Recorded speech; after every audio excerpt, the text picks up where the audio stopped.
What's up guys? Today we've got one of the most requested products in for review. It's a Samsung soundbar, the Q90R to be exact. We've had Klipsch, Sony, and most recently LG's flagship, the SL10. So at the end of this video, I'll be able to tell you which Atmos/DTS-X soundbar sounds the best. But before we get into it, if you want to keep up on the latest and greatest in audio and video equipment, like soundbars and movies, then hit the subscribe button for new weekly videos. Alright, let's get this unboxed and go over a few tech specs. The Q90R retails for $14.99 at the time of this video. Inside, we get the soundbar, which weighs a hefty 19.5 pounds. Wrapped in styrofoam are the rear speakers. There's the accessories box and the wireless subwoofer. As for the accessories, we get the manuals, some sticky feet, the remote control with some very basic functions, and the batteries. These are the power cords for the bar and the subwoofer. Here's an HDMI cable, 2 wall mount brackets, and the power cords for the rear speakers. Taking a closer look at the Q90, the bar measures 48.26 inches wide by 3.26 inches high by 5.35 inches deep, so it should fit nicely with 65-inch and larger TVs. Behind the metallic grille are 9 speakers up front. There's a tweeter and 2 mid-bass drivers for each of the left, right, and center channels. On each end are side firing drivers, and there are 2 up firing drivers on top of the Q90R. These are going to handle the overhead effects. These are rated at 18 watts by the 10 mid-bass drivers and 10 watts for the 3 tweeters. There's also up firing drivers on each of the wireless rear speakers. It's hard to see, but they're hiding up top behind the grille. There's also forward-facing speakers up front as well. These are rated at 35 watts by 4. So in total, there are 17 speakers in all. As for connections, there's an optical in and 3 HDMI inputs with 1 supporting ARC on the soundbar. There are buttons to manually sync the subwoofer and rear speakers, and a network button to connect to Wi-Fi using the SmartThings app. There's also a USB input for firmware updates. On top of the soundbar are controls for power, input selection, and volume controls. Now taking a closer look at the rear speakers, they're fairly small, measuring 4.7 inches wide by 8.3 inches high by 5.6 inches deep. Around back is a manual pairing button and 2 LED indicators. There's also a threaded insert if you want to use it with wall mount. You should also take note that they're labeled left and right for proper speaker placement. Moving on to the subwoofer, this guy measures 8 inches wide by 15.86 inches high by 15.86 inches deep. It's got an 8-inch driver rated at 160 watts. For connections, all you have is a power input, 2 LED indicators, and a manual pairing button. As for setup, all you have to do is insert the power cords in each of the speakers. Hook up your sources with HDMI and power up the Q90 soundbar. The subwoofer and rear speakers should connect automatically, but in case they don't, all you have to do is press the ID button for 5 seconds till the blue light blinks and hold the up button on the remote control for 5 seconds. When the soundbar says ID set, then you're good to go. For speaker placement, I put the 2 rear speakers on the back corners of my couch, but you can always wall mount them or put them on speaker stands. The subwoofer was placed in the front of the room with the soundbar on a TV stand. Now before you start using it, I'd recommend you go to the Samsung website and download the newest firmware. This should help with connection issues, or so I've been told. To perform the update, all you have to do is download the file onto a USB stick. Be sure you unzip the file before copying it over. Next, insert the USB into the USB input on the bottom of the soundbar. Now on the front of the LED display, it should say Update. Once the update is finished, then you should be good to go. The first demo I'm going to play is the channel callouts on the DTS-X demo disc. You won't be able to hear the channel separation, but I know a lot of you guys like to hear this kind of thing. I'll also play a couple of Dolby Atmos demos too. Right front, center, left side surround, right side surround, left rear, right rear, left front height, right front height, left rear height, right rear height.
listening to where cinematic audio has been.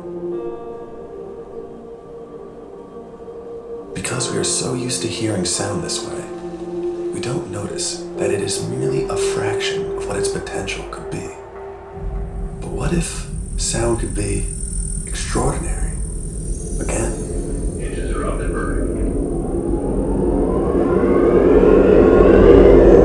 Opening main doors for secondary deployment.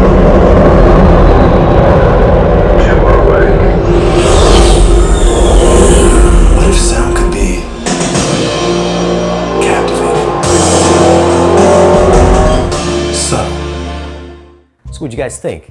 Did you guys hear anything up top? Of course you didn't, it's a YouTube video. But I will say that this soundbar is surprisingly good. I came from both the Sony flagship soundbars and the LG flagships. This one definitely sounds more impressive than those other bars. The high channel effects actually worked when sitting off center like on a corner seat, which coming from the LG and Sony, I found that I had to be dead center to hear anything coming from up top. I think having the up-firing speakers in the back is what really gives this bar the advantage of creating that above-your-head illusion that the other soundbars just can't do. The Atmos helicopter demo really sounded like there were speakers above my head. I took the moving helicopter sound and legitimately made it circle in a 360-degree pattern above me. And there were no gaps between any part of the room. It went from speaker to speaker very convincingly.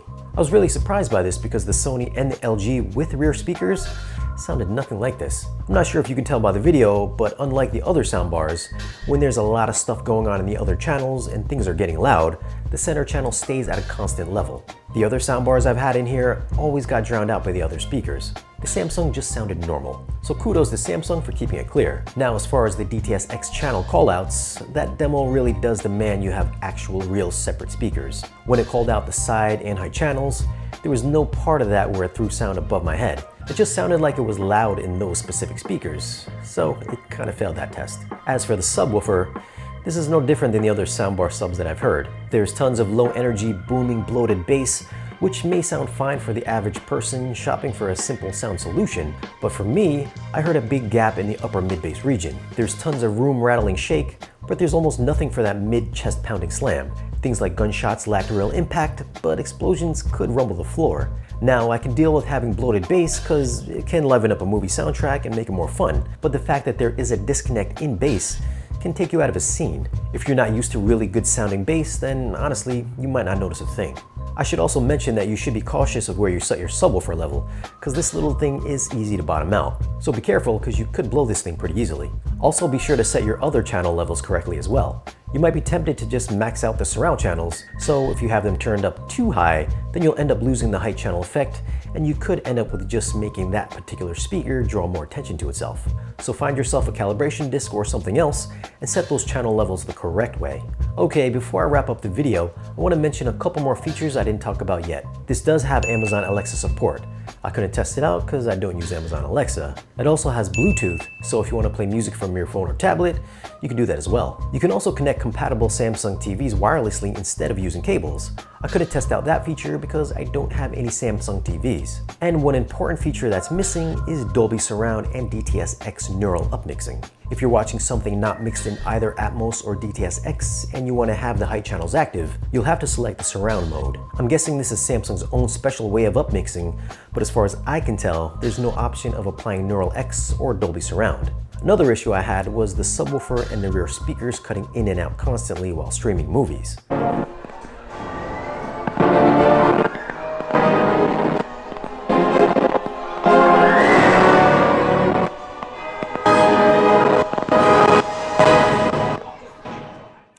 Per Samsung support, I was advised that doing the firmware update would fix this disconnect issue. And to be fair, it did help to lessen the frequency of these disconnects, but it still did happen nonetheless. I found that if you have a router nearby, like the Linksys Velop that I use, this could interfere with the wireless connection between the sub and the rear speakers. If I wasn't streaming and just using Blu-rays, then everything was fine.